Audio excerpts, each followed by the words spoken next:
নিয়ে চলে এসেছি দশম শ্রেণীর বাংলা বইয়ের উল্লেখযোগ্য গল্প অদল বদল। এই গল্পটির অত্যন্ত গুরুত্বপূর্ণ প্রশ্ন উত্তর। চলো আমরা প্রশ্ন উত্তরগুলি জেনে নিই। দেখো, প্রথম প্রশ্ন, অদল বদল গল্পের লেখক পান্নালাল প্যাটেল যে ভাষার প্রসিদ্ধ লেখক ছিলেন? তিনি গুজরাটি ভাষার প্রসিদ্ধ লেখক ছিলেন। মনে রাখবে তোমরা। পরবর্তী প্রশ্ন দেখব, অমৃত ইসাপ দুজনের বাবা পেশায় ছিলেন চাষি।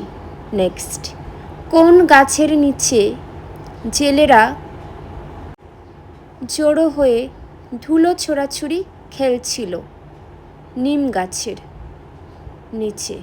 পরের প্রশ্ন, হোলির দিন দুই বন্ধু বেরিয়ে বসেছিল কোথায়?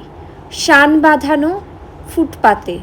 পরের প্রশ্ন, হোলির দিন দলের ছেলেরা অমৃত আর ইসাবকে একরকম পোশাকে দেখে কি করতে বলেছিল? একরকম পোশাকে দেখে কুস্তি লড়তে বলেছিল। পরের প্রশ্ন, ইসাব আর অমৃতদের বাড়ি একেবারে মুখোমুখি ছিল। পরবর্তী, হোলির দিন অমৃত ও ইসাবের কাছে নতুন কি জিনিস ছিল? নতুন জামা ছিল। পরবর্তী, ইসাব কার সঙ্গে থাকতো? ইসাব তার বাবার সাথে থাকতো।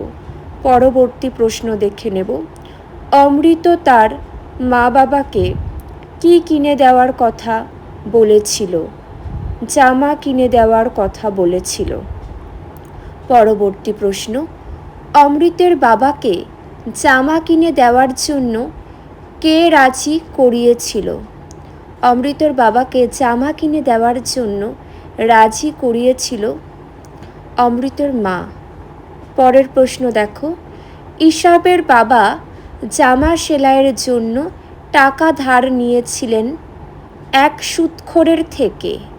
পরবর্তী প্রশ্ন, অমৃত সত্যি তার বাবা মাকে খুব জ্বালিয়েছিল ইসাবের মতো জামা কিনে দেওয়ার জন্য? অমৃত তার বাবা মাকে খুবই জ্বালাতন করেছিল।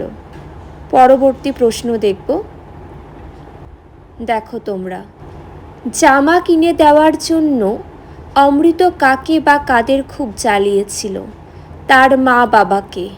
পরবর্তী, গাঁয়ের একদল ছেলে ধুলো ছোড়াছুড়ি করছিল হোলির দিন বিকেলে। নেক্সট, এসো আমরা কুস্তি লড়ি।